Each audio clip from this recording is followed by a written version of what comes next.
Bismillahirrahmanirrahim. Assalamualaikum warahmatullahi wabarakatuh. Alhamdulillahirabbil alamin wassalatu wassalamu ala asyrofil anbiya wal mursalin habibina sayyidina Muhammadin wa ala alihi wa ashabihi wa man tabi'ahum bi ihsan ila yaumil Raditu billahi rabbil islam dina Muhammadin nabiyya wa rasulah rabbi shrah li sadri wa yassir li amri wa hlul min lisani yafqahu qawli. Amma ba'd. Alhamdulillah, terima kasih banyak Ustaz Jihan Fikri. Beliau ini senior saya, jadi manggilnya Ustaz. Kemarin sempat dihubungi untuk berbagi cerita ya tentang bagaimana kita menghadapi pandemi ini dengan cara jualan online. Bagaimana yang kita tahu, langsung aja. Kenalan dulu berarti ya. Orang bilang tak kenal maka tak sayang, atau tak kenal maka kenalan dulu. Nama saya Nailun Niam, biasa dipanggil Mas Niam atau Kang Niam. Kang ini biasanya kalau panggilan di pondok panggilnya Kang. Terus profilnya, alhamdulillah saya sudah mengenal Facebook Ads itu sejak tahun sekitar 2014 lah ya. 2014 sudah kenal dengan Facebook Ads. Berarti udah hampir 6 tahun. Kemudian saya juga punya usahanya ini bergerak di bidang agensi ya, jasa iklan Facebook Ads, fokus pada Facebook Ads. Alhamdulillah saat ini mungkin udah puluhan klien yang kita handle, tapi yang bertahan sampai sekarang ada 5 atau 6 klien. Fokusnya di jasa iklan, Facebook Ads, kemudian kadang-kadang bikin pelatihan privat, dan kadang-kadang juga ngisi seminar semacam ini. Kemudian baru-baru ini saya juga ditunjuk, masa-masa pandemi ini saya ditunjuk sebagai manajer area untuk Salam Gold. Nah, Salam Goldnya itu salah satu produk, mungkin nanti bisa kenalan sedikit ya tentang produk ini nanti di akhir lah. Salam Gold itu adalah investasi emas batangan seperti Antam, cuman bedanya kita ukurannya lebih kecil, mulai darinya 0,05 gram, jadi hanya 70 ribuan. Milestone yang sudah pernah saya capai di bidang online ini, bisnis online, itu saya pernah menghasilkan income atau omset untuk klien saya, satu klien ya, itu 4,8 miliar tahun 2019. Sebelumnya 1,3 M 2018-2019 sudah 4,8 M. Cuman karena pandemi ini akhirnya klien saya ini memutuskan untuk stop dulu karena pandemi gitu ya. Nah, sebagai gantinya, saya diminta untuk jadi Salam Gold Digital Marketing. Jadi ibarat kata peralihan dari bisnis yang sebelumnya saya diberikan akses untuk Salam Gold. Kemudian yang kedua yang mungkin bisa dicatat adalah alhamdulillah sampai hari ini itu spending iklan atau biaya iklan yang kita keluarkan dari agensi itu sudah ratusan juta per bulan. Itu konsisten sejak awal 2020 kemarin. Ada satu klien yang cukup besar, satu klien aja udah 100-an juta. Kemudian yang ketiga yang cukup menyenangkan atau membanggakan kita adalah ada alumni pelatihan kami yang privat itu baru bulan kemarin ya, itu berhasil nyata omset 440 juta rupiah dalam waktu 1 bulan. Jadi dia baru ikut pelatihan sekali, bukan pelatihan sekali, maksudnya baru ikut pelatihan itu langsung dapat sekian. Karena memang saya dalam bikin pelatihan itu fokus kami adalah memberikan hasil. Jadi Tapi kendalanya kalau kita mau belajar Facebook Ads itu nggak bisa 1-2 bulan, bahkan kadang 3 bulan atau bahkan 6 bulan itu belum tentu berhasil. Nah, kemarin itu saya coba bikin apa istilahnya riset ya.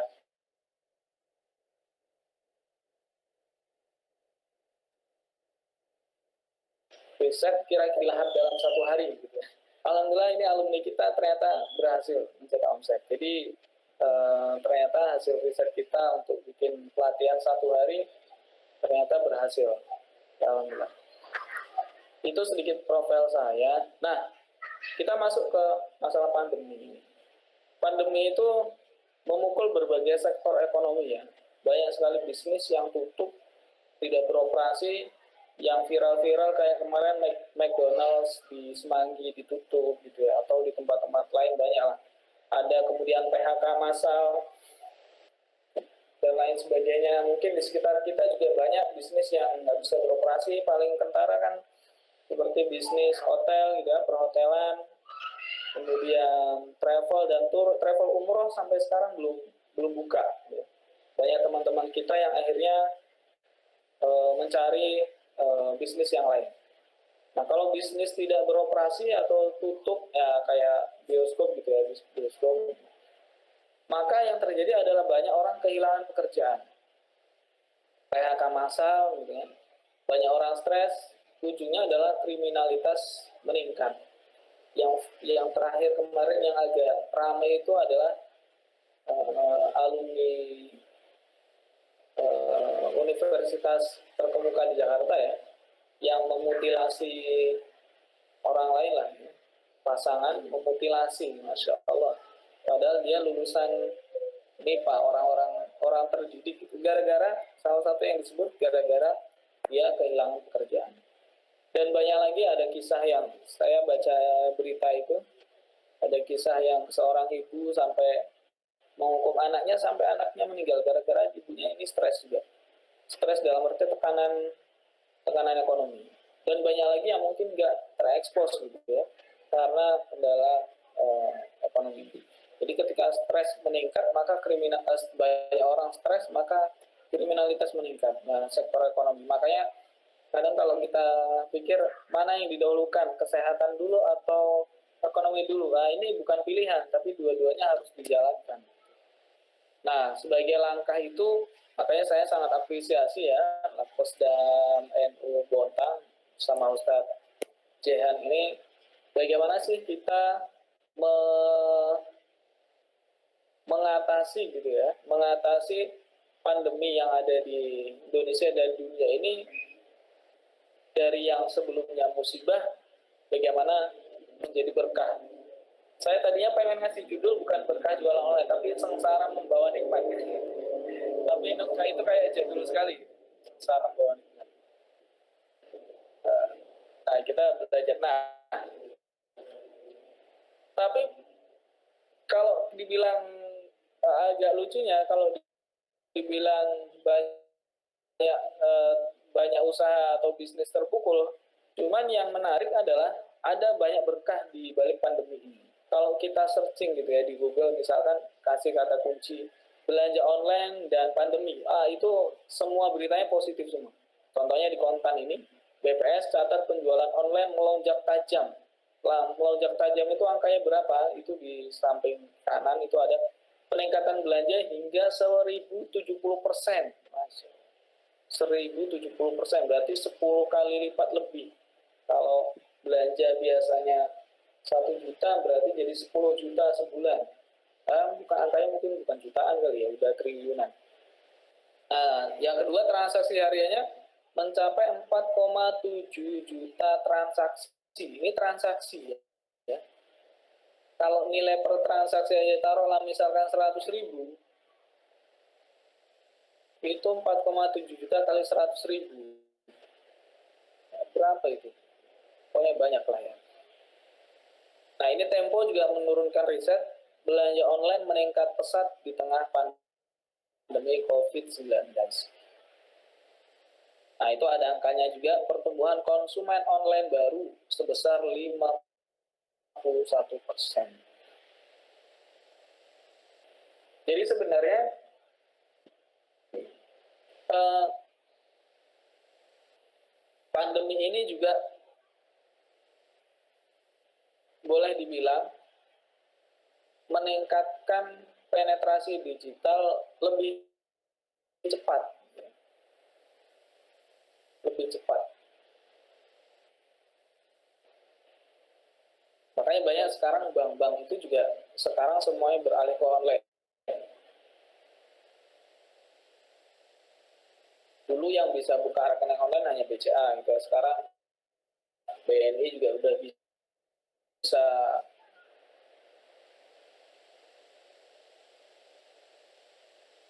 Permata udah bisa. Banyak bank yang akhirnya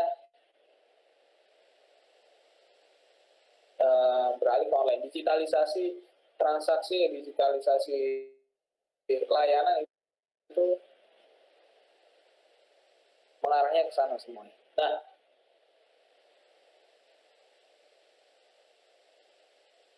bagi kita UMKM di Indonesia ini adalah sebuah berkah. Artinya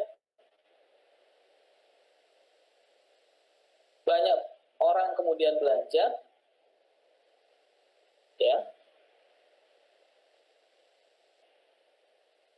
maka dibutuhkan banyak orang untuk yang bisa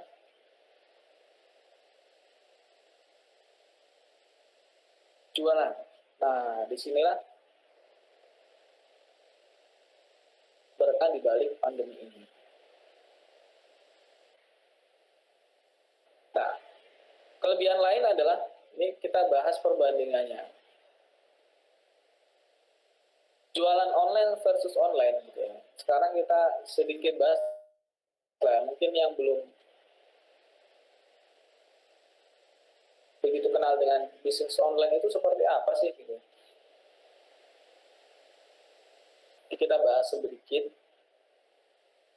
Bahwa saya ada beberapa aspek yang bisa kita bedah perbedaan utamanya. Yang pertama adalah produk.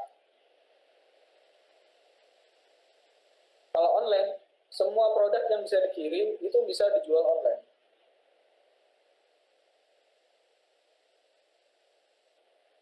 Bahkan sekarang itu mobil itu dijual online. Mobil dijual online. Di Bukalapak, di Tokopedia itu ada jualan mobil. Bahkan sekarang orang jualan mobil juga sekarang online, pakai status WhatsApp bisa jualan mobil. Pokoknya semua barang yang bisa dikirim maka dia bisa dijual online. Yang nggak bisa mungkin potong rambut. Nah, potong rambut juga bisa. Kalau yang potong itu dia bisa ke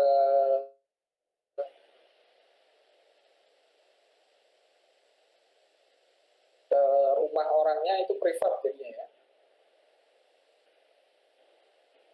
Nah, kalau offline ya semua produk bisa dijual offline. Nah, kemudian dari sisi pasarnya kalau online itu seluruh dunia. Tadi perbedaan bisnis online dan offline ya. Keputusan bisnis itu sangat penting sekali karena bisnis itu kan bahasa kasarnya innovation or die gitu ya. Kalau kita nggak bisa berinovasi, maka sebuah bisnis akan mengalami kematian gitu ya.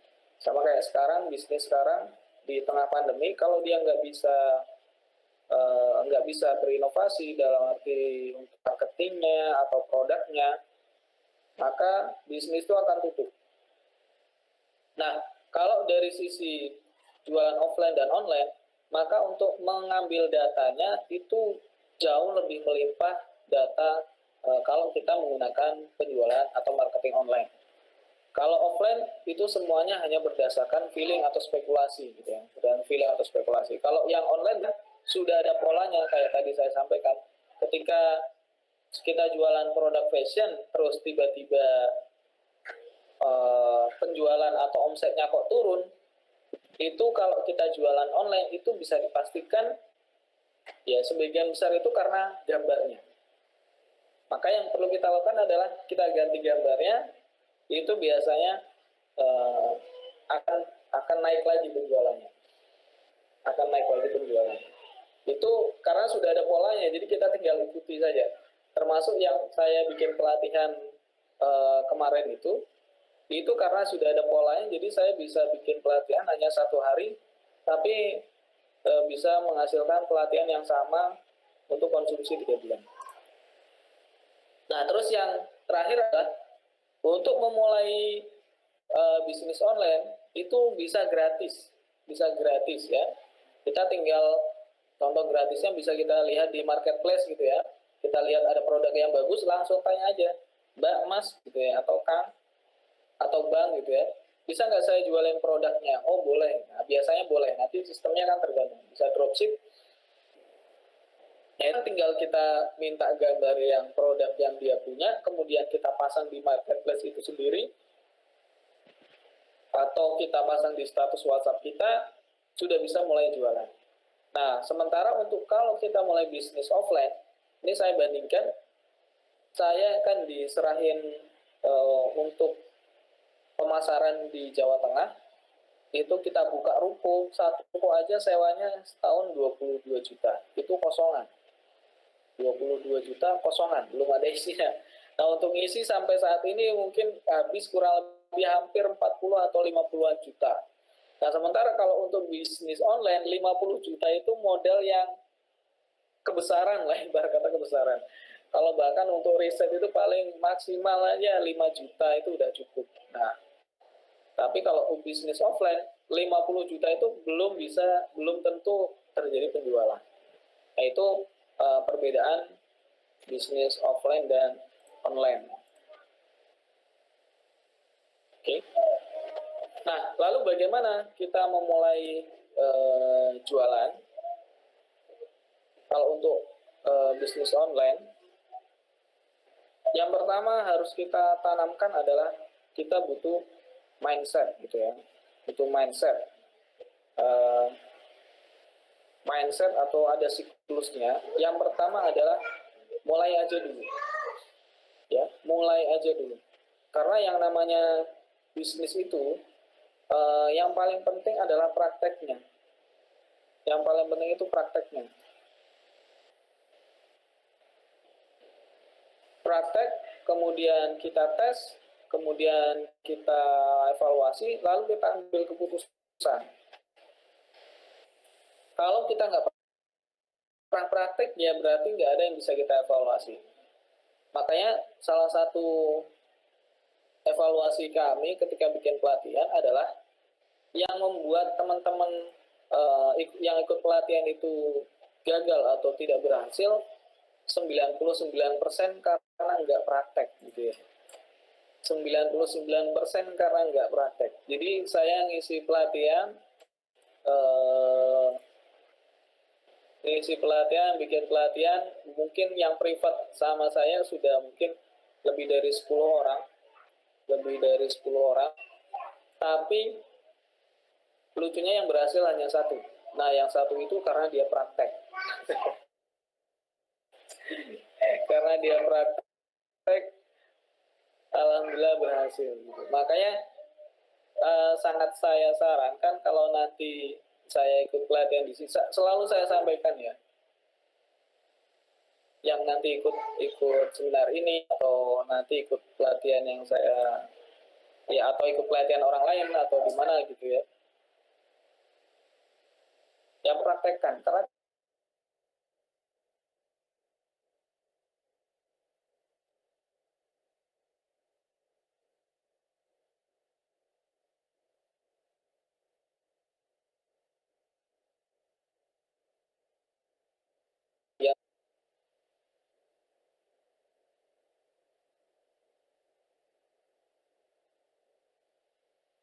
yang akan feedback. Nah, dari feedback itulah kita belajar.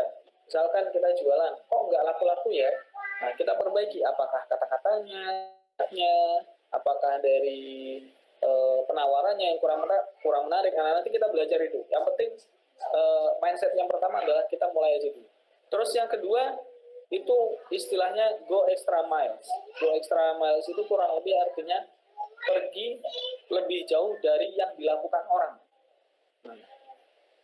Jadi kalau yang pertama tadi praktek, yang kedua prakteknya harus lebih banyak gitu ya. Kalau misalkan di sini ada mentor gitu ya, ngisi pelatihan terus minta kamu bikin eh, broadcast ke 1.000 orang, maka jangan 1.000 yang dilakukan, tapi bisa 2.000 atau 3.000 atau 4.000 gitu ya. Jadi lakukan lebih. Dan nggak ada orang yang sebagian besar mentor kita, teman-teman kita yang berhasil itu adalah karena mereka melakukan lebih. Jadi go extra miles. Jangan misalkan disuruh bikin untuk broadcast ke 1.000 kontak, baru 100 sudah ngeluh, kok nggak terjadi penjualan ya, itu yang salah. Sama kayak di contoh kecil kemarin istri saya kan, saya tanya, gimana udah mulai jualan? Udah, tapi nggak ada yang ini, 20 itu terlalu kecil, terlalu kecil. Akhirnya saya coba bikin 100. Alhamdulillah sekarang sudah mulai senyum-senyum dia, karena sudah mulai banyak penjualannya. Gitu ya, jadi go extra miles. Yang ketiga adalah fokus dan konsisten. Kenapa yang biasanya menjadi kendala orang setelah belajar atau ikut pelatihan bisnis online adalah karena mereka nggak fokus. Karena nggak fokus. Nggak fokus tuh gimana? Benar bahwasanya semua mentor itu ngajarin ilmu yang benar lah ya. Ngajarin ilmu yang betul gitu ya. Ya. Kemudian juga ngasih testimoni, ngasih review, ngasih screenshot ya biasanya ngasih screenshot terus kita kemudian tertarik dan lain sebagainya. Nah, benar bahwasanya kita harus belajar, tapi belajar kita itu harus fokus dan konsisten.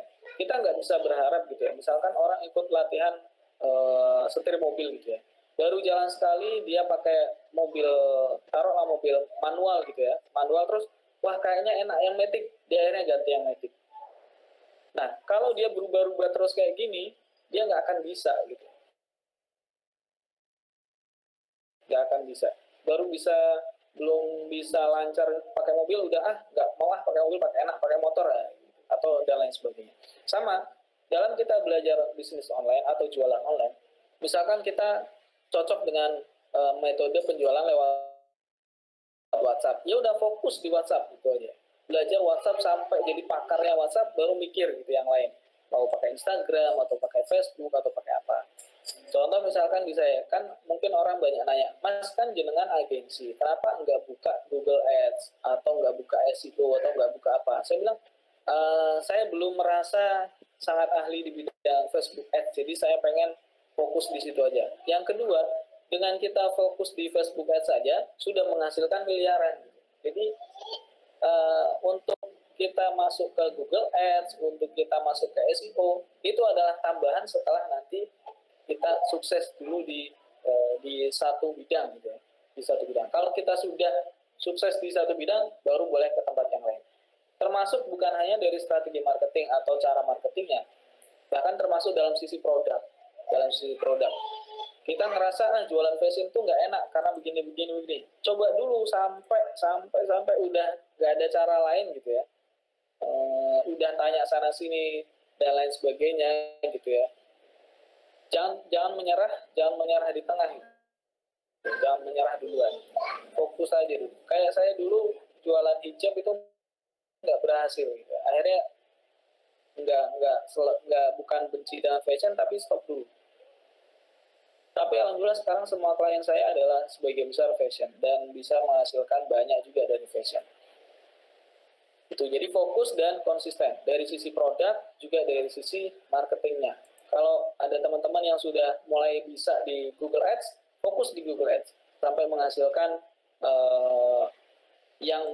yang cukup atau lebih untuk bisa sedekah, zakat dan lain sebagainya. Baru kita berpikir yang lain. Nah, yang kedua dari sisi mindset kita tadi ada mulai aja dulu, trial error, kemudian go extra miles, lakukan lebih dari yang dilakukan orang lain. Yang ketiga adalah fokus dan konsisten. Yang kedua adalah hal-hal pokok dalam jualan online itu sederhana, hanya 4 hal. Yang pertama itu adalah offer. Offer itu gabungan dari produk plus value. Produk artinya contoh misalkan saya sekarang lagi jualan produk salam gitu ya, emas salam. Nah, produk yang emas salam itu emas murni lah ya. Nah, sekarang pertanyaannya, apa bedanya emas salam itu dibanding emas yang lain gitu? Emas Jihan ya, bukan emas Jihan. Emasnya emas antam atau emas apalah gitu. Nah, itu harus kita positioningkan. Kira-kira apa yang membedakan kita? Nah, itu namanya perbedaan, itu namanya value. Contoh misalkan yang lain, misalkan kita sama-sama jualan hijab. Bedanya hijab kita dengan hijabnya produk orang lain itu apa? Nah, itu namanya value. Nah, value itu nanti bisa macam-macam kita bahas di slide selanjutnya. Bisa dari sisi service, bisa dari diskon, dan lain sebagainya. Nah, yang kedua, selain dari offer, adalah audiens atau marketnya. Jadi perlu kita lihat dulu, misal kita jualan hijab. Hijabnya itu untuk anak muda, harganya berapa? Nah, beda. Kalau hijab kita harganya misalkan 30 ribuan, berarti semua orang bisa kita jualin. Ya, bisa kita jualin. Tapi kalau hijab kita harganya mahal, 70 atau 100 ribu, maka audiensnya bukan mahasiswi, gitu ya. Tapi wanita karir dan lain sebagainya. Kita jualan celana, saya jualan celana. Celananya harganya mahal atau murah gitu ya. Kalau mau jualan celana mahal, maka yang kita sasar adalah orang-orang yang punya uang. Biasanya ya sudah punya usia matang lah ya. Kalau di karir sudah mapan. Itu namanya audiens. Jadi kita punya produk, kita punya offer yang menarik, tapi kalau audiens yang nggak tepat, kita jualan hijab, tapi kita sasarnya adalah bapak-bapak yang nggak ada yang beli gitu. Tapi bisa nggak jualan bapak-bapak, jualan hijab ke bapak-bapak? Bisa.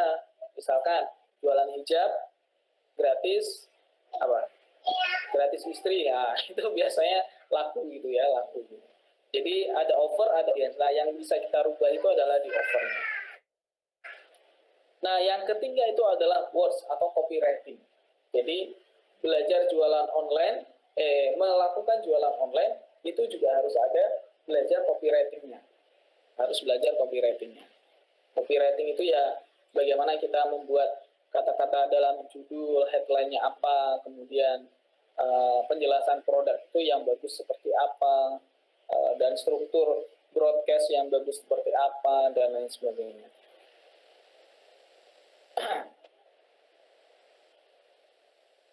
Yang keempat, kalau kita jualan online, yang paling penting selanjutnya adalah gambar.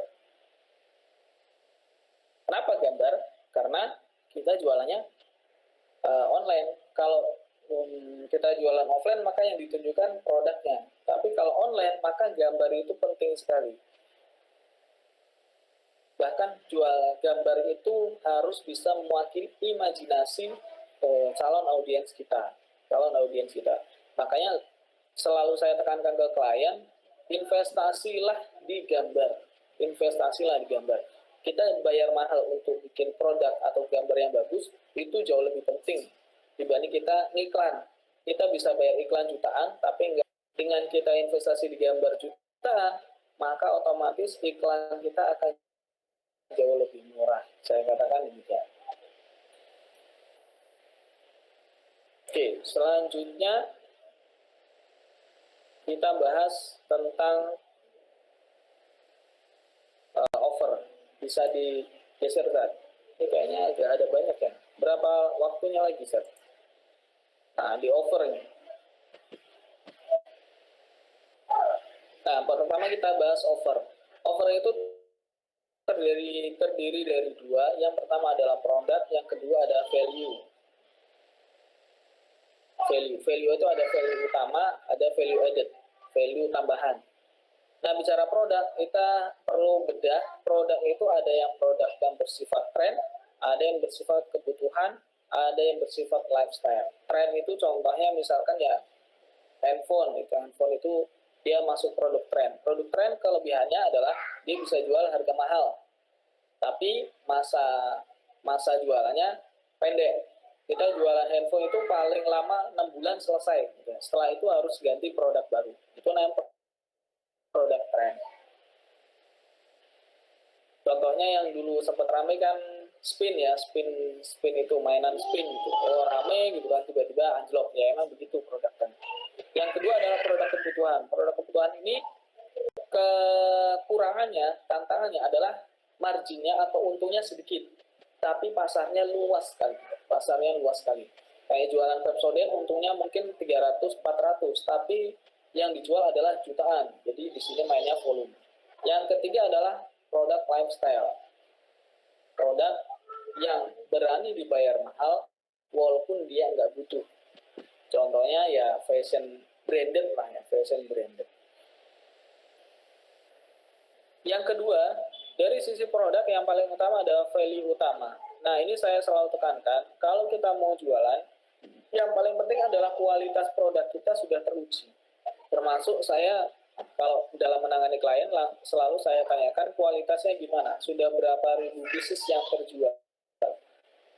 Kalau belum mencapai ribuan pieces, saya belum terlalu berani untuk itu karena kualitasnya belum teruji. Nah, yang kedua adalah kecepatan untuk sampai. Karena kalau kita jualan online, semakin cepat yang ditanya itu cuma dua. Pertama adalah dari sisi kualitas. Atau sesuai nggak sih ekspektasi orang dengan produk yang kita tawarkan. Dan yang kedua, sampainya cepat. Nah, kalau sudah dua ini, maka selesai PR kita yang utama selesai. Nah, yang selanjutnya PR kita adalah kita perlu nambahin value added supaya produk kita cepat laku. Ada beberapa promo yang biasa saya pakai. Nah, ini saya pakai di pelatihan saya ini. Ya. Apa aja sih promo yang sangat menarik untuk dalam kita jualan online? Yang pertama adalah gratis ongkir. Nah, orang kalau udah jualan online kasih gratis ongkir itu udah kalap belinya. Yang kedua adalah COD, bisa COD ya. Makanya walaupun sebenarnya COD ini agak dilema kita, karena kadang kalau buat jualan online, karena satu sisi dia buat omset tertahan, tapi di sisi lain dia meningkatkan trust. Jadi selalu saya sarankan untuk klien, usahakan bisa COD. Dan yang ketiga ada diskon. Yang keempat bisa kita kasih bonus. Bonus itu bisa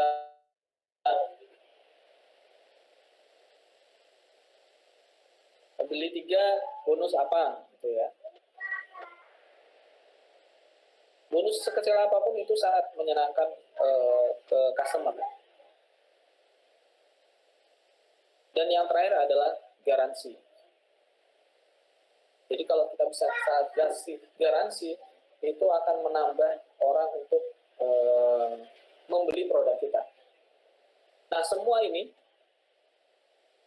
value added ini bisa dipakai di semua produk, bisa dipakai di semua produk. Jadi kalau teman-teman, Bapak Ibu punya produk, itu bisa tambahin salah satu dari ini, atau 2, atau 3 gitu ya, nggak usah banyak-banyak. 3 aja cukup dari yang value added ini. Itu nanti bisa dilihat, rasakan peningkatan penjualannya. Dan bahkan salah satu pelatihan saya, salah satu yang tadi saya sebut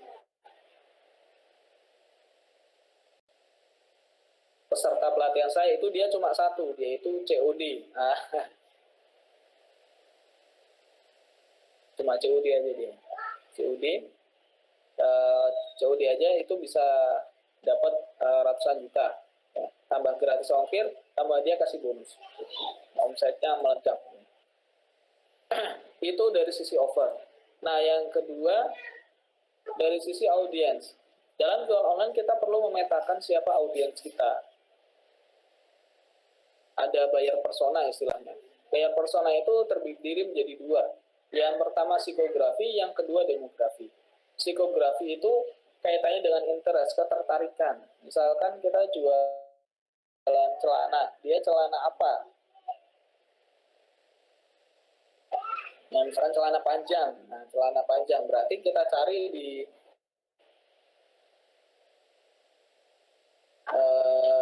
ini mungkin Facebook ya, kalau di luar Facebook agak susah nyarinya. Kita cari celana panjang. Biasanya celana panjang itu pants gitu ya, pants, cari pants gitu, ketik kita pants. Kemudian hobinya dia apa, kemudian tokoh yang dia panutan.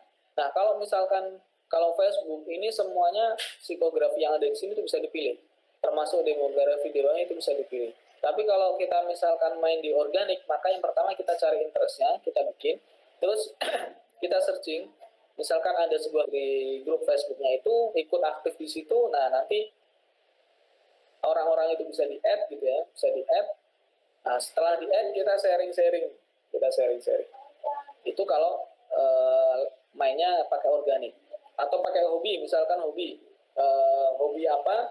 Silahkan Bapak Ibu cari, misalkan kita jualan aksesoris atau pernak-pernik untuk kucing gitu ya. Jadi kita nyari adalah grup-grup yang misalnya kalau kita jualan ke orang-orang itu, jualan makanan kucing ke orang yang suka dengan kucing, ya pasti akan lebih potensi penjualannya lebih besar dibanding kita jualan ke orang yang nggak tahu apa-apa tentang kucing. Itu kalau lewat organik, maka yang perlu kita cari adalah tadi bisa masuk di grup Facebook. Atau kita bikin kolam sendiri, misalkan kolam sendiri, grup pecinta kucing. Nah, udah otomatis di situ semua yang suka dengan kucing. Atau bikin fanpage tentang kucing gitu ya. Dan lain sebagainya. Instagram tentang kucing. Jadi nanti strateginya kalau organik berarti kita bikin dulu rumusnya kurang lebih 4 kali sharing, 1 kali selling. 4 kali sharing artinya 4 kali kita berbagi informasi dan 1 kali kita jualan. Model ini bisa kita bikin kalau Instagram misalkan gini. Kita bikin 4 akun Instagram yang semuanya itu berisi informasi. Nah, informasi tentang apa? Tergantung jualan kita. Misalkan kita jualan hijab, berarti informasi tentang hijab. Bisa model-model hijab, 4 akun. Nah, semua 4 akun ini nanti diarahkan ke 1 akun jualan. Jadi ada hashtagnya, ada apanya, semuanya ngarah ke akun jualan. Nah, itu namanya 4 kali sharing, 1 kali selling. Jadi ada 2 kalau di luar Facebook Ads ya, di luar kita bayar iklan, maka kita perlu masuk kolam orang lain atau kita bikin kolam sendiri. Yang kedua, demografi. Usia, gender, status, dan kebiasaan. Ini kalau organik agak susah karena biasanya nggak ada. Misalkan nggak ada, kita cari grup usia 30-an. Nah, biasanya nggak ada itu. Saya belum pernah nemu grup usia 30-an. Ya, mungkin yang ada itu generasi 90-an. Nah, itu ada. Tapi kalau usia 30-an saat ini, ya itu nggak ada. Nah, kalau yang demografi ini memang spesialisasinya ada di Facebook dan Instagram Ads. Usia, gender gitu ya. Grup khusus wanita, mungkin kalau khusus wanita ada kali ya. Ada ini. Nah, kalau status grup khusus yang sudah menikah kayaknya nggak ada juga. Atau grup khusus yang sudah janda gitu. Kayaknya nggak tahu ada apa enggak gitu ya. Yang keempat adalah kebiasaan. Kebiasaan ini maksudnya gini, dia suka belanja online atau enggak. Nah, itu Facebook tahu. Dia kemarin habis belanja atau enggak. Nah, itu Facebook juga tahu. Ini emang luar biasanya kalau kita ngiklan lewat Facebook. Oke, next selanjutnya. Nah, yang ketiga adalah copywriting.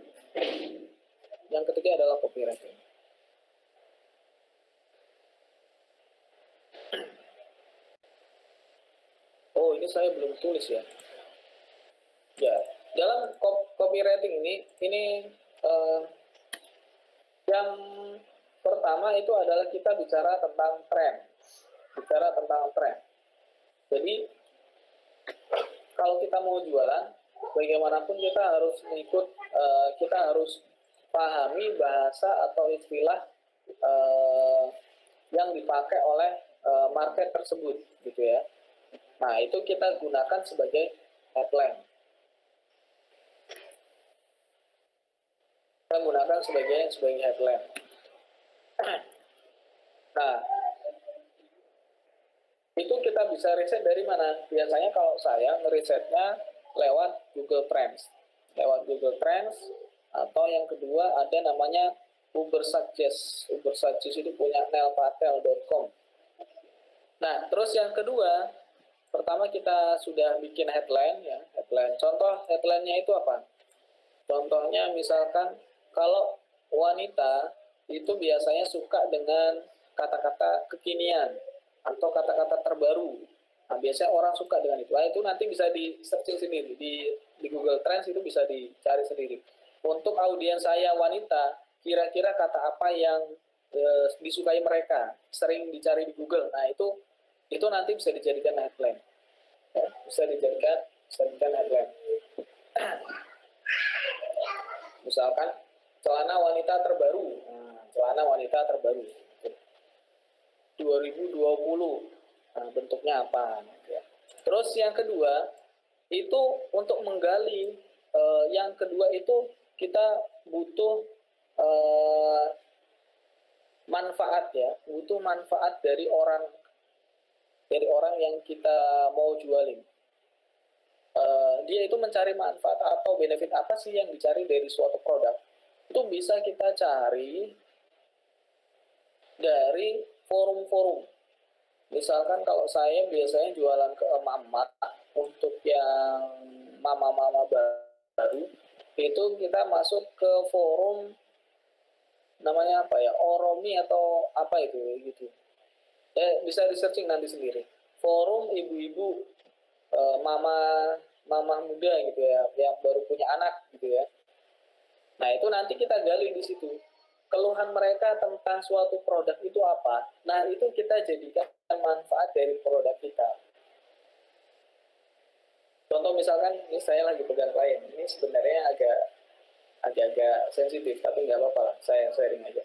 Contoh misalkan saya jualan produk namanya tentang untuk bayi lah gitu ya. Nah, kita cari produk ini manfaatnya dari si ibu itu, saya jualan kuku bayi, gunting kuku bayi. Nah, kenapa sih gunting kuku bayi itu penting? Ternyata banyak ibu-ibu baru itu ketakutan kalau harus gunting kuku anaknya yang masih bayi, karena takut nanti luka dan lain sebagainya. Ya, mungkin kalau bapak-bapak nggak pernah ngerasain kan gitu. Saya ngikhlas sebagai bapak, apa rasanya gunting kuku bayi itu nggak pernah, karena nggak pernah ngerasain gitu. Ah, itu kita bisa gali manfaat itu kalau kita masuk di forum, bahasanya bahkan kita bisa pelajari. Jadi kita tinggal masuk ke forum, bahasa mereka yang dia pakai itu apa, kita bisa pakai.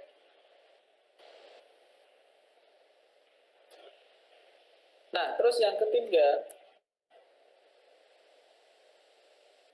itu adalah testimoni. Jadi kalau kita jualan produk, maka hal yang terpenting nomor 3 adalah kita harus punya testimoni. Nah, kalau belum punya testimoni gimana? Ya gampang, tinggal sharing ke tetangga sebelahnya, coba kamu pakai gitu ya. Kira-kira produknya oke atau enggak? Nah, tinggal gitu. Ya. Atau bisa juga dengan kita, kalau misalkan produknya ada di marketplace lebih gampang lagi, kita tinggal tinggal cari aja produknya itu, terus testimoni yang ada di situ berarti kita bisa pakai. Ini kalau produknya, dengan catatan produknya sama ya, jangan produknya nggak sama terus kita comot testimoni orang, nah itu nggak betul. Tapi kalau produknya sama persis, nah itu bisa kita pakai. Misalnya kita dropship dari penjualnya gitu ya, nah, itu kan kita bisa pakai. Nah itu kalau dari sisi ini namanya proof, bukti. Nah yang terakhir, kalau kita mau jualan maka harus ada CTA-nya. CTA itu call to action. Call to action itu artinya kita ngajak orang lain untuk melakukan sesuatu sesuai dengan yang kita arahkan. Ya apa yang kita arahkan apa? Kita kan pengen jualan, gitu.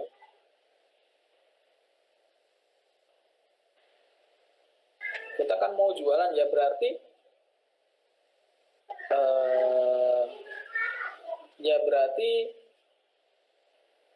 CTA-nya adalah suruh orang untuk membeli gitulah ya. Jadi suruh orang untuk membeli gitu ya. Itu namanya CTA, call to action.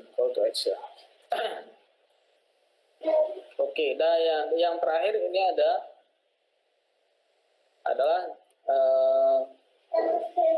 gambar atau video. Nah, kalau kita jualan online, maka kita harus pastikan kita punya gambar yang bagus. Makanya tadi saya sampaikan di awal ya, kalau misalkan punya mau kita jualan online, salah satu yang paling penting adalah ya kita harus berani untuk investasi di gambar.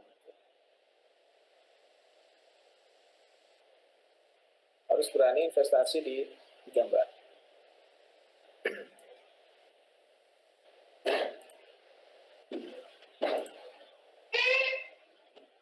Oke, Nah, untuk bikin gambar yang bagus itu ada. Nah, untuk desain gambar kita bisa pakai canva.com. Itu sudah mudah sekali, tinggal drag and drop lah istilahnya. Tinggal masukin gambar, kita tambahin apa, sudah ada template-nya, jadi gampang sekali. Nanti bisa dicari. Kalau kita punya foto produk yang sudah bagus, kita tinggal desainnya bisa pakai canva.com. Yang kedua, ada untuk video. Kalau kita mau bikin video, itu kita bisa pakai aplikasi namanya Quick. Nanti bisa di Play Store. Kalau di App Store saya nggak tahu ada atau nggak. Itu namanya Quick ya. Nah, untuk bikin video, itu syaratnya adalah kita harus punya 15 detik. Terus yang kedua, itu bisa berisi testimoni, ya, terus satu lagi sebenarnya Ustaz, itu bisa ditambahin ya, harus pakai caption. Caption itu maksudnya kayak subtitle gitu. Jadi kalau kita bikin video itu harus ada tulisan di bawahnya, karena nggak semua orang itu dengerin video sambil dinyalain suaranya gitu. Kadang nggak mau pakai suara. Maka kita harus bikin caption atau subtitle di bawahnya. Nah, sekarang masuk di pembahasan selanjutnya. Tantangannya. Jadi, tantangan yang ingin saya berikan atau praktek.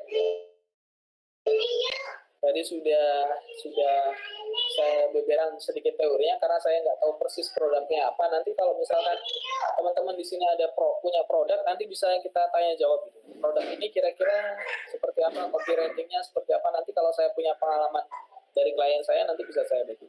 Jadi yang pertama praktek. Yang kedua dia harus melakukan riset gitu ya. Ya tadi misalkan kita mau copywriting itu harus riset dulu. Ya harus punya riset. Yang ketiga harus selalu inovasi. Inovasi itu artinya ada evaluasi terus-menerus. Ya. Kayak kita jualan, saya handle klien itu selama, kalau fashion inovasinya harus seminggu sekali. minimal inovasi gambarnya kita rubah seminggu sekali gitu ya. Jadi kalau misalkan kita jualan nih, ada salah satu teman saya nanya, Pak saya jualan tapi kok nggak ada yang sudah jualan, sudah pasang di marketplace, tapi kok nggak terjadi, kok penjualan kok semakin turun ya? Jualan apa fashion? Ah gampang, ganti gambarnya. Ganti gambarnya atau ya pakai Canva gitu ya, pakai Canva.com gitu ya, ganti apa apanya lah di dalamnya, dikasih apa gitu, tulisan promonya gitu ya, kasih tulisan promo. Nah coba tayangin lagi, coba tayangin lagi, nanti orang akan melihat itu kayak suatu hal yang beda gitu. Sehingga market nggak jenuh. Itu kalau fashion gampang sekali inovasinya, tinggal pakai canva.com selesai gitu. Itu inovasi-inovasi. Atau inovasi yang lain ya seperti misalkan di value added-nya yang tadinya misalkan kita bisa ganti promonya gitu. Bulan ini promonya adalah diskon. Bulan depan promonya ganti gratis ongkir. Bulan depannya lagi ganti bonus. Nah, terus muter gitu aja ya. Itu udah lumayan bagian dari inovasi. Tentu kalau misalkan kalau misalnya udah jenuh banget gitu ya, baru inovasi produk. Nah, kalau online enaknya gitu, kita bisa ngetes dulu inovasi, dari diskon kita ganti gratis ongkir gitu ya, nanti gimana reaksinya. Nah, kalau iklan di Facebook lebih mudah lagi. Jadi semua yang namanya tadi promo yang tadi ya, gratis ongkir, bonus, kemudian diskon dan lain sebagainya, itu bisa kita masukkan di iklan. Bisa kita masukkan di iklan semuanya. Nanti Facebook akan milih kira-kira promo apa yang terbaik yang disukai oleh audiens. Contoh misalkan, kalau saya suka dengan kata-kata bonus, maka iklan yang tayang ke saya tulisannya bonus. Kalau misalkan yang lain gitu ya, sukanya gratis ongkir, maka iklan yang muncul tulisannya gratis ongkir. Itu emang Facebook punya data yang luar biasa Facebook. Oke. Itu bicara inovasi ya. Jadi harus ada praktek, kemudian harus melakukan riset, dan yang ketiga inovasi terus menerus. Nah kalau dulu kita di Pono itu even the best can be improved ya. Even the best can be improved. Nah terus yang ada nggak mas gitu ya, cara yang mudah gitu untuk, tadi kan banyak PR-nya. Yang pertama harus ada offer gitu ya, produk. Belum tentu kita semua punya produk.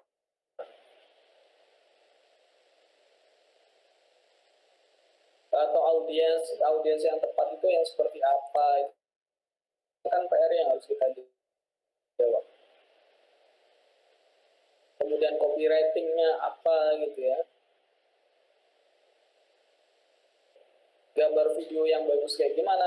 Kita belum untung dari jualan sudah suruh bangkrut gitu ya. Misalnya gitu, ada nggak cara mudah yang gratis gitu ya, atau cara mudah yang lebih mempercepat bisa kita sukses jualan online gitu ya. Ada pertama lewat pelatihan. Kalau yang tadi semuanya mikir sendiri gitu ya, tadi kan saya cuma kasih insight-nya gitu ya. Ya sama kayak sekarang gitu, kita bikin pelatihan. Nah kalau sebenarnya ilmu yang tadi saya sampaikan mungkin banyak bertebaran, tapi kalau terkait dengan bisnis kita sendiri ya nggak ada yang mau ngasih itu gitu ya. Nah itu gunanya kita ikut pelatihan. Jadi kita bisa nanya, Mas, kalau saya punya produknya adalah jualan batu bara, nah, gimana jualannya? Nah, itu bisa nanya. Tapi kalau kita cari di nggak tahu, cari di YouTube ada nggak cara jual batu bara secara online gitu ya? Nggak tahu ada apa enggak gitu.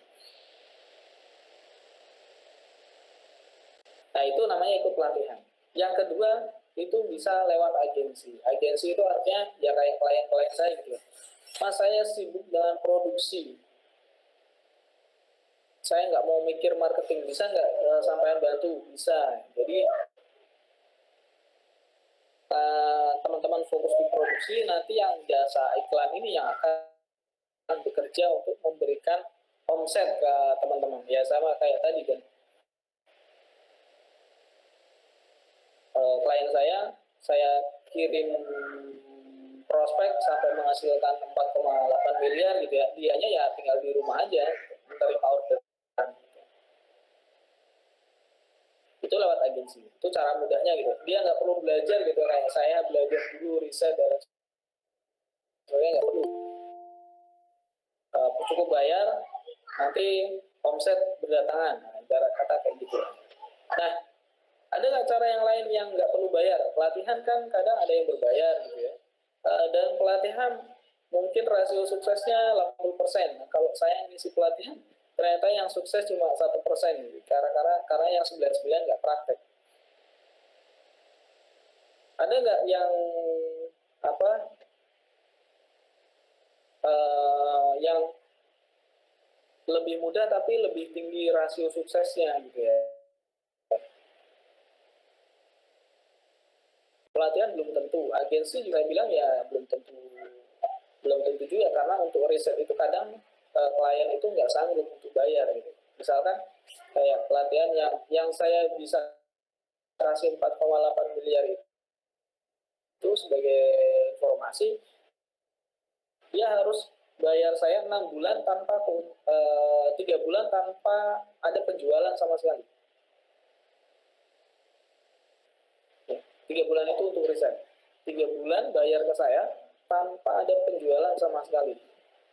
Tapi setelah itu alhamdulillah gitu, bulan keempat, 5, 6, 7, 8, 9 sampai tahun kedua bisa mencapai 4,8 miliar. Jadi pelatihan dan agensi memang ya ada resikonya, yang resiko masing-masing lah gitu. Nah, ada nggak yang lebih mudah gitu ya? Nah, itu namanya ikut nebeng gitu ya, istilahnya nebeng. Udah nebeng aja lah gitu ya, daripada saya ikut pelatihan tuh belum tentu harus berbayar dan lain sebagainya. Ada yang lewat agensi juga bayar dulu, terus juga ada risikonya gitu ya. Ada nggak yang mungkin lebih murah ya? Nah itu namanya ikut afiliasi, namanya affiliate marketing. Itu banyak affiliate marketing itu. Contoh kalau yang digital itu kayak saya gitu kan. Saya itu ikut afiliasinya pakai order online karena saya pakai order online. Jadi klien saya pengen, nah saya kasih order online. Nah itu saya dapat komisinya. Saya nggak perlu bikin aplikasi order online. Ini order online itu semacam manajemen order. Jadi kalau kita bisnis online, itu kita butuh manajemen order itu pakai order online. Nah saya nggak perlu bikin aplikasinya, tapi bisa saya jualin dan saya dapat keuntungan dari situ. Itu namanya nebeng atau afiliasi. Atau yang lainnya misalkan gabung jadi reseller orang lain, nah itu juga afiliasi. Cuman kekurangannya dari afiliasi ini tentu saja keuntungannya nggak sebesar kalau kita punya bisnis sendiri. Ya, tergantung afiliasinya. Ada yang mungkin ngasihnya banyak, ada yang sedikit gitu ya. Dan juga kadang afiliasi ada yang cuma ngasih produk saja tapi nggak ada pelatihannya gitu. Jadi macam-macam. Nah, kalau misalkan kita mau diafiliasi ya kita cari yang hanya ada akses produk sama akses marketingnya itu lebih bagus. Nah, selanjutnya, nah ini kemarin saya diminta Mas Yam ntar bisa presentasi tentang salam goldnya juga. Oh ya udahlah saya cobalah di sini di akhir gitu ya. Sebenarnya saya nggak begitu eh, nggak ada rencana lah untuk presentasi salam gold. Tapi saya pikir oh ya udah nggak apa-apa. Karena gini sebenarnya saya kan bikin agensi gitu ya, ada jasa iklan dan lain sebagainya. Tapi saya mikir gini, wah saya ngirim atau bisa menghasilkan omset untuk klien, gitu kan? Itu yang untung kan hanya klien saja. Sementara saya nggak bisa ikut nimbrung misalkan.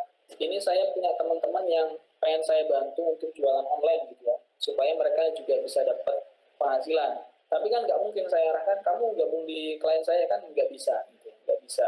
Dan juga kalau namanya agensi itu peluang usahanya itu hanya mungkin saya sendiri gitu ya. Saya belum tentu butuh orang lain gitu karena saya jalanin sendiri juga udah bisa gitu ya. Makanya saya juga nggak bisa misalkan minta kerjaan dong, aduh kerjaan apa nggak tahu gitu kan ngasih kerjaan. Jadi saya bermimpi pengen punya produk sendiri sebenarnya. Bermimpi pengen punya produk sendiri yang nanti saya bisa bagi dari riset saya digital marketing dan lain sebagainya yang nanti akan saya bagi supaya teman-teman bisa ikut belajar, ikut langsung praktek lah ya dari riset yang sudah saya lakukan dan berhasil, nanti tinggal saya bagikan, tinggal mengikuti aja apa yang saya lakukan. Nah, alhamdulillah gitu ya, mungkin doa saya didengar oleh Allah Subhanahu wa taala gitu ya. Nah, klien saya yang saya bilang tadi bisa saya hasilkan 4,8 miliar itu kebetulan di masa pandemi kan berhenti gitu ya. Berhenti. Nah, sebagai mungkin balas jasanya teman saya itu, klien saya itu, akhirnya saya dikasih produk namanya Salam Salam Gold untuk dijualin di Jawa Tengah. Ini aslinya kalau untuk satu provinsi saya bayarnya lumayan mahal gitu ya. Saya nggak sanggup bayarnya lah gitu. Tapi dikasih gratis gitu. Jadi ini terserah saya mau di gimana nah Salam Goldnya. Akhirnya saya terima. Karena dengan saya punya produk, ibarat kata ini saya punya produk, saya jualin sendiri, itu bisa bermanfaat untuk lebih banyak orang dibanding saya hanya jalanin agensi periklanan. Kalau saya berhasil gitu ya, jualin salam gold dengan cara yang mudah dan murah, itu tinggal saya bagi ke afiliasi saya atau reseller saya. Nah, makanya ini sedikit perkenalan tentang salam gold. Salam gold. Jadi itu latar belakangnya ya kenapa kemudian alhamdulillah saya bisa berbagi salam gold di sini. Jadi saya pengen berbagi. Salah satunya adalah kalau kita tadi saya bilang kalau kita ikut nebeng atau afiliasi itu lebih mudah dan lebih murah gitu. Gak perlu riset karena sudah diriset oleh pihak pusat gitu ya. Pihak pusat. Nah, salam gold itu ada keunggulannya beberapa. Pertama, emas itu adalah produk satu, dia bisa produk kebutuhan, dia bisa produk tren. Nah, sekarang ini emas lagi booming. Nah, berarti emas itu termasuk juga produk tren. Yang ketiga adalah dia juga produk lifestyle. Karena orang bisa investasi emas atau orang bisa bisnis emas itu kan luar biasa. Kayak kemarin sempat saya share gitu ya. Mohon doanya saya sedang merintis usaha emas gitu. Langsung banyak yang doain. Ya saya semoga berhasil gitu kan meningkatkan sosialita. Status sosialnya langsung meningkat gitu ya gara-gara kita jualan atau bisnis emas. Yang kedua, keunggulan dari salam gold ini adalah harga atau produknya itu lebih terjangkau. Karena dia hanya mungkin Ustaz bisa ganti slide-nya itu ya. Lebih terjangkau karena dia hanya sekitar 70 ribuan gitu ya. Ini 70 ribuan dibandingkan misalkan kalau kita mau beli emas antam itu kan minimal setengah gram itu 600 ribu. Nah kalau di salam gold ini kita bisa beli mulai dari 70 ribuan. Mimpinya dulu ini saya juga sempat membidani lahirnya ini. Mimpinya dulu adalah kita pengen kita tahu bahwa saya emas itu investasi yang mudah dan aman, paling mudah dan paling aman gitu ya. Nah, cuman orang-orang yang punya penghasilan harian, dia kalau dia suruh ngumpulin uang gitu ya, terus nunggu 1 bulan, itu biasanya kan susah. Jangan-jangan belum sampai 1 bulan, uangnya udah kepake, sementara uangnya dia hari itu hanya ada misalkan 50.000 atau 70.000 kayak gitu. Nah, kita pengen menjangkau mereka gitu ya. Dengan misalkan seminggu itu cuma bisa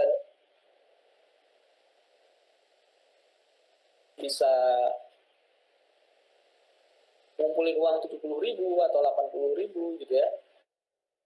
Nah, itu mereka bisa beli emas. Itu sebagai bentuk tabungan. Jadi kita bikin emas kecil itu mimpinya seperti itu. Jadi kita pengen mereka yang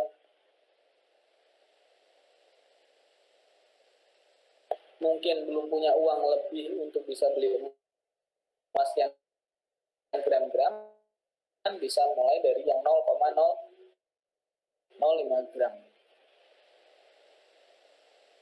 Kemudian yang ketiga, keunggulan produk Salam Gold ini adalah buyback kita lebih tinggi dibanding Antam. Kemarin sempat saya hitung, itu selisihnya 67.000. Jadi kalau Antam itu buybacknya 800 ribuan, kita bebeknya yang 1 gram itu udah 900 ribuan. Jadi selisihnya hampir 67 ribu.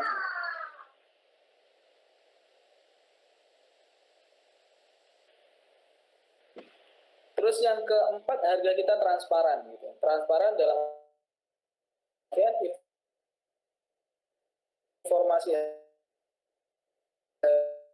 harga itu selalu kita share setiap hari.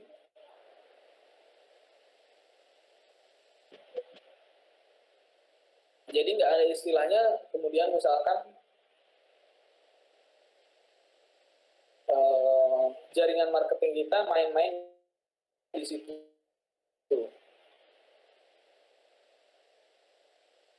Beda sama kalau misalkan kita beli emas di toko emas gitu ya, dan kita jual lagi, nah itu harganya terserah mereka gitu ya. Misalkan kita beli emas 1 gram harganya 1 juta gitu ya. 5 bulan kemudian kita mau jual. Mbak, ini kan harganya sudah naik. Oh iya, tapi udah naik, tapi kan banyak alasannya gitu. Akhirnya terjualnya nggak sampai 1 juta. Itu kalau kita di toko emas. Dan karena yang punya, yang bikin Salam Gold itu adalah toko emas, makanya dia tahu itu gitu. Dia tahu itu. Jadi dia pengen harga emas itu bikin yang transparan. Kalau pas harganya naik, ya kita bayar lebih. Itu adalah yang terbaik, yang fair buat pembeli dan penjual. Dan yang terakhir itu adalah peluang bisnisnya. Jadi kita bukan hanya investasi emas, ini saya jualan baju gitu ya. Kita udah jual baju itu, dipakai sama orang. Otomatis kalau orang, wah Mbak saya mau jual lagi ke Anda, kan belum tentu bisa dijual. Oke lah, misalkan diterima gitu ya. Misalkan dia beli 1 juta, ya pasti harganya belum tentu bisa diterima lagi gitu ya. Kita udah beli baju, nggak bisa lagi dijual lagi gitu ya. Ada reseller, ada distributor gitulah ya. Kalau misalkan gabung kita itu ada program, kita punya pelatihan digital marketing dengan targetnya ingin setiap peserta bisa dapat minimal 15 juta senilai emas gitu ya. Karena tadi saya sampaikan kita pengen punya minimal satu orang punya satu grup dengan 250 orang. Yang 250 orang itu kalau kita bisa ajak mereka jadi reseller, maka kita akan dapat 0,05 gram. Sekitar 0,05 gram itu sekitar 70.000. Jadi kalau 250 orang kali 70.000 itu bisa dapat 17,5 juta. Itu nanti kita bareng-bareng lah ya, ya kita jalankan bisnis jualan emas ini. Itu kira-kira saja. Jadi bedanya kita dengan salam yang dari pusat, bahkan itu karena di kita ada pelatihan digital marketingnya khusus. Assalamualaikum warahmatullahi wabarakatuh, Mas Jihan sama Nam. Waalaikumsalam. Begini Ustaz, saya sekaligus konsultasi nih sama ahlinya nih. Saya 2 bulan yang lalu pernah pakai Facebook Ads saat mengiklankan produk Tamanu Oil, gitu kan. Jadi saya udah bikin landing page-nya, udah semuanya, udah beres semuanya lah, udah ngiklanin, tapi nggak diterima karena mungkin produknya kelihatan kayak narkotika gitu. Jadi nggak diterima sama sekali, nggak diterima. Saya masukin lagi nggak terima, terus 3 kali saya masukin diterima sama dia, diterima. Habis itu kayak nggak ada kayak uang gitulah, habis aja gitu langsung. Ya, habis itu udah nggak main lagi gitu. Gimana Ustaz? Nah, mungkin ada masukan buat saya atau gimana? Gitu Mas Jihan. Jadi gini, memang kalau produk herbal itu ada tantangan tersendiri ya. Karena Facebook itu agak-agak bukan gimana ya. Kadang kita terlalu over dengan terlalu over kan biasanya gini. Yang ditolak sama Facebook itu kalau kita terlalu overclaim. Misalkan kita pakai produk herbal ini kemudian langsung bisa sembuh dalam 3 hari, itu nggak boleh sama Facebook. Itu overclaim. Nanti mungkin gini saya sarankan, nanti bisa saya sharing, nanti bisa dibaca gitu ya, produk advertising polisi lah istilahnya, tindakan beriklan yang dilakukan, yang dibuat oleh Facebook. Memang biasanya kalau saya bikin pelatihan itu harus kita kenal dulu, karena kita mau main di Facebook ya kita harus belajar tata keramanya di Facebook lah. Jadi ada beberapa aturan yang harus kita penuhi sebelum kita beriklan. Memang biasanya kalau herbal kadang mungkin ini, karena biasanya kalau kita punya produk herbal itu semua yang ada di produknya itu overclaim semua. Biasanya seringnya gitu. Nah kemudian yang produk yang informasi overclaim itu kita pasang di iklan ya, maka sebagian besar ditolak biasanya kayak mungkin gini Sanian ya, mungkin kita mengubah kata-katanya sama gambarnya kali ya, yang sekiranya tidak memancing ke arah polisinya itu ya mungkin ya. Biasanya kalau gambar sih mungkin nggak terlalu, kecuali produknya ini udah di banned sama Facebook gitu ya, tapi kalau gambar sih nggak terlalu berpengaruh. Biasanya di kata-katanya Pak.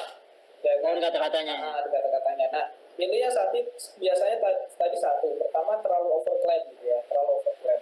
Terus yang kedua, kita nggak fokus pada benefit atau manfaat yang diberikan dari produk itu, tapi kita terlalu menyerang misalkan personal gitu ya.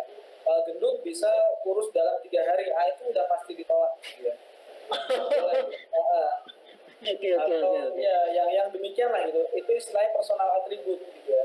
Nah nanti bisa apalagi kalau karena saya sering berurusan kayak gitu, biasanya saya udah hafal ya. Cuman nanti kalau kita harus agak hafal itu kayak gitu, yang nggak boleh apa aja itu harus kita hafal itu dari Facebook, supaya kita ketika beriklan kita nggak ditolak atau produk kita lancar lah ya beriklan di Facebook. Karena potensi besar Facebook itu kan luar biasa. Sayang kalau kita nggak bisa manfaatkan. Oke, siap. Oke, makasih Tanya. Ya, makasih Mas Jim.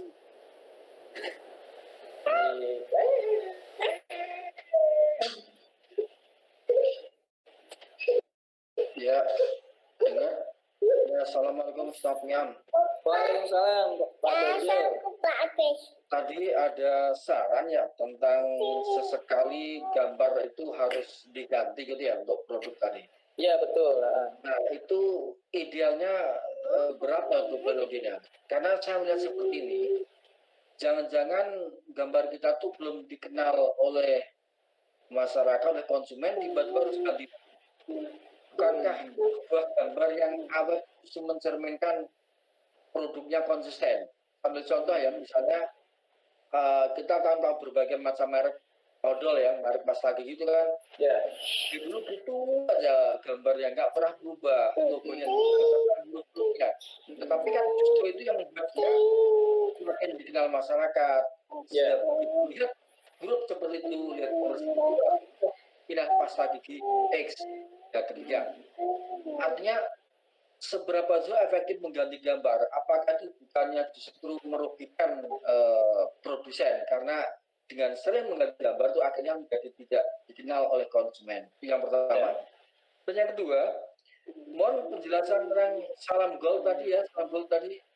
Misalnya kita ingin bergabung kayak apa tuh prosedurnya ya? Misalnya ingin berbisnis itu apa?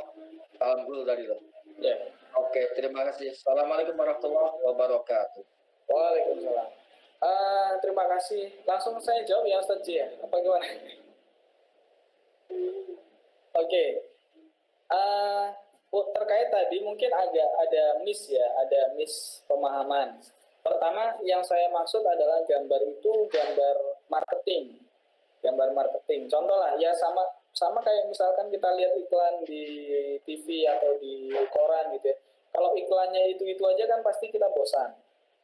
Nah, mungkin yang dimaksud Pak Bagio tadi adalah branding gitu. Nah, itu dua hal yang berbeda, Pak. Kalau branding itu kan biasanya logonya yang ada di produk. Tapi kalau yang saya maksud itu marketing itu adalah yang kita tempelkan di koran, di TV, atau di iklan di Facebook, atau dipasang di marketplace, kayak gitu. Jadi bukan brandnya. Nah, kalau brand itu memang sebaiknya konsisten. Ya, mungkin 10 tahun sekali baru ganti lah gitu ya. Jadi itu ada perbedaannya. Kita bicara marketing. Nah, tadi khususnya terkait dengan produknya adalah produk fashion. Lebih khusus lagi tadinya adalah produknya produk fashion. Karena kalau produk yang lain mungkin saya belum pernah ngeriset sedalam itu berapa kali periodenya perlu diganti gitu ya. Tapi kalau profession itu idealnya seminggu sekali kita ganti. Idealnya. Tapi biasanya lebih ke kita lihat performa sih Pak. Kalau di Facebook itu performanya apakah iklan ini masih bagus atau enggak. Nah, kalau masih bagus ya kita pertahankan. Contoh, saya ngiklan untuk klien saya yang dapat 4,8 miliar itu iklannya satu gambar itu aja 2 tahun bahkan Pak, nggak ganti. Karena waktu saya ganti ternyata jelek, ya udah berarti saya pakai yang lama. Itu produknya fashion juga gitu. Cuman fashionnya khusus lah gitu ya. Jadi nah itu tapi kalau produk fashionnya itu lebih ke apa ya? Baju gitu ya, baju, celana, sepatu mungkin ya. Dan lain sebagainya, outfit gitulah ya. Nah itu kalau sepengalaman kami biasanya itu perlu diganti agak sering, bisa 2 minggu atau seminggu, minimal sekali itu 1 bulan itu harus ganti lah gitu. Untuk supaya orang nggak cepat bosan. Nah beda lagi kalau misalkan kita bicara branding. Nah kalau branding itu tadi yang kita kaitannya dengan logo atau sesuatu hal yang nempel sama produknya. Nah, kalau yang nempel sama produknya mungkin bisa lama gitu ya. Bisa lama. Kalau fashion mungkin satu model yang sama ya dibikin untuk 3 bulan atau 6 bulan lah gitu ya. Enggak yang baru keluar kemudian kita tambahin apa. Kalau bahasa di mobil itu kan facelift. Nah, facelift kita ganti apanya gitu kan, facelift penyegaran lah. Itu kan mendongkrak penjualan. Nah, kalau di mobil itu 6 bulan, kalau di fashion itu bisa seminggu kebutuhannya. Jadi lebih ke itunya Pak. Jadi bukan yang dimaksud branding yang memang harus lama supaya lebih menancap di pikiran calon customer kita. Jadi tadi agak beda antara marketing sama branding. Kalau branding itu ada di produknya, kalau marketing itu yang kita tampilkan di media online-nya. Nah, yang kita rubah pun bukan totalitasnya, misalkan foto produknya total kita ganti, nggak harus. Kadang cuman kita ganti tambahan yang satu itu, kayak tadi saya bilang, fotonya kemudian ditambah kata-kata gratis ongkir gitu ya. Terus seminggu lagi kita ganti kata-katanya jadi bonus gunting kuku gitu misalkan, atau apalah gitu. Jadi yang dimaksud dulu adalah foto untuk marketingnya Pak, bukan bukan produknya yang kita ganti. Itu pertama. Terus yang kedua, untuk yang salam gold tadi, yang salam gold itu kalau misalkan mau bergabung di sini kita ada penawaran itu dua, Pak. Kalau mau jadi reseller atau mau jadi distributor. Kalau jadi reseller itu ada biayanya 500.000. Nanti dapatnya sudah termasuk dapat emas 0,05 gram 1 dan 0,1 gram 0,05 gram 2 keping ya. Sama 0,1 gram itu nanti dapat 2 keping juga. Sama nanti KTP, KK dan lain sebagainya nanti bisa dikirim japri lewat saya juga bisa. Itu untuk untuk jadi reseller. Nah, kalau misalkan untuk jadi distributor itu diskonnya lebih tinggi lagi dibanding jadi reseller. Diskonnya lebih tinggi, jadi lebih, kalau misalkan kita jual lagi lebih besar untungnya. Biayanya lisensinya sekitar 1,5 juta, tapi nanti belum termasuk produknya. Produknya kalau nggak salah 2 juta gitu ya, 2 juta, tapi nanti bisa pilih ukuran emasnya. Kalau yang tadi 500.000 untuk jadi reseller itu emasnya udah tertentu 0,05 dan 0,1 gram. Tapi kalau untuk jadi distributor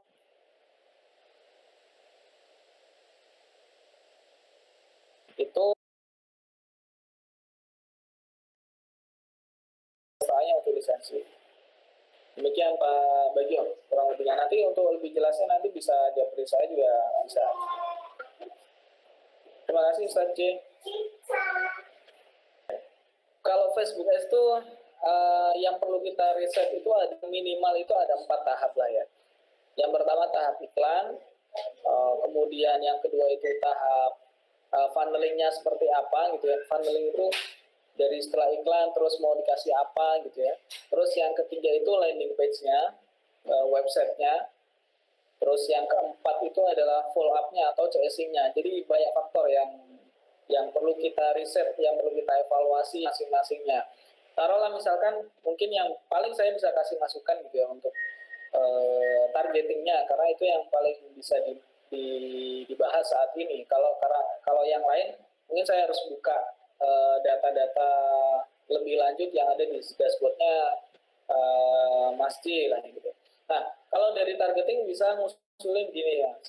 Misalkan jadi kita cari orang yang sudah pernah ke Kalimantan gitu ya. Sudah pernah ke Kalimantan tapi posisi di Jakarta. Nah, itu artinya mereka itu sudah kenal dengan Kalimantan, pengen tapi baru tahu, oh ternyata di Kalimantan itu ada pernak-pernik yang waktu saya ke sana kok saya nggak nemu gitu. Nah, itu membuat orang lebih mudah kita jualin. Kalau misalkan saya dijualin barang Kalimantan, nah karena saya belum pernah ke Kalimantan, jadi saya nggak tahu, atau saya nggak tahu kesukaannya, kebutuhannya, kesenangan saya waktu di sana. Tapi kalau orang yang sudah pernah ke Kalimantan, misalkan taruhlah kaosnya gambar situs utama yang di sana, misal di Bontang apa Zat? Yang terkenal Zat? Bontang Kuala gitu, jualan kaos Bontang Kuala. Kalau dijualin ke saya ya saya Bontang Kuala itu apa, nggak tahu gitu kan. Tapi kalau untuk orang yang sudah pernah ke Kalimantan, sudah pernah ke Bontang gitu ya, dijualin kaos itu, oh iya kemarin saya waktu ke sana ternyata belum pernah, berarti ini kayaknya saya mau beli nih, gitu kira-kira. Jadi nyasar ke orang-orang yang sudah pernah berinteraksi dengan daerah kita, itu lebih besar potensi terjual. Itu baru satu contoh saja. Itu yang paling mudah itu. Atau yang kedua bisa juga pakai dua kali targeting sih. Yang pertama itu kita branding dulu, bahwa kita punya di Kalimantan itu punya produk ini, edukasi dulu lah ya, edukasi dan lain sebagainya, baru kita jualin. Karena gini, mungkin sedikit ya, dalam kita berjualan itu kita perlu pahami banyak ada tiga situasi customer. Yang pertama adalah customer yang call itu masih dingin lah ya. Call itu masih dingin. Level 1 itu belum tahu sama sekali dengan kita. Belum aware. Nah, ini untuk orang yang semacam ini, maka jualan kita adalah edukasi. Maksudnya iklan kita bentuknya edukasi. Bahwasanya di Bontang itu ada produk yang memberdayakan masyarakat, terus produknya itu mengangkat budaya atau hal-hal apa. Nah itu nanti bisa di-riset di Google Trends. Orang kalau mau beli produk yang budaya, apa aja sih yang paling membuat mereka tertarik? Nah itu bisa kita cari di Google Trends. Itu level 1 biasanya hanya bentuknya edukasi. Nah yang kedua, kalau sudah masuk ke edukasi, ternyata di Bontang ada produk yang bagus ya. Nah level 2 masuk, yaitu orang yang sudah aware dengan itu dan mereka butuh solusi. Yang tadi, yaitu contohnya orang yang sudah pernah ke Bontang gitu ya, sudah pernah ke Bontang, tapi dia belum beli oleh-olehnya. Nah ini orang yang masuk level 2. Jadi yang tadi shortcut dari Facebook adalah orang yang sudah pernah ke Bontang, tapi sudah nggak di sana lagi. Nah itu bisa kita target. Oleh Facebook bisa kita potong itu jalurnya gitu ya, langsung shortcut kita pilihin orang-orang yang tertarik dengan Bontang tapi udah nggak di sana. Nah, itu biasanya lebih tertarik untuk menjual. Nah, untuk orang-orang yang demikian itu langsung bisa kita arahin jualan. Kita jualan ini silahkan dibeli gitu ya. Bisa kasih sedikit promo lah gitu. Promonya apa gitu ya. Nah, yang terakhir adalah orang yang sudah pernah beli dengan kita. Itu sudah hot gitu, nama istilahnya sudah hot. Nah, kalau orang sudah hot, yang kita jualin kata-kata jualannya adalah promo semuanya, langsung diskon, langsung artinya dia sudah paham dengan produk itu dan dia tinggal belinya aja. Contoh yang produk macam ini biasanya produk kaitannya dengan fashion, makanya jualan fashion itu paling mudah. Kenapa? Karena orang sudah nggak perlu diedukasi, orang sudah nggak perlu lagi dipanas-panasin, tinggal dikasih promo yang gede, mereka biasanya tertarik. Gitu.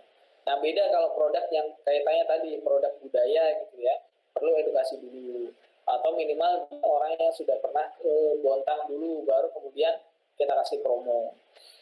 Mungkin kira-kira itu Ustaz J. Di luar yang lain-lain ya, di luar nanti iklannya yang perlu diperbaiki apanya.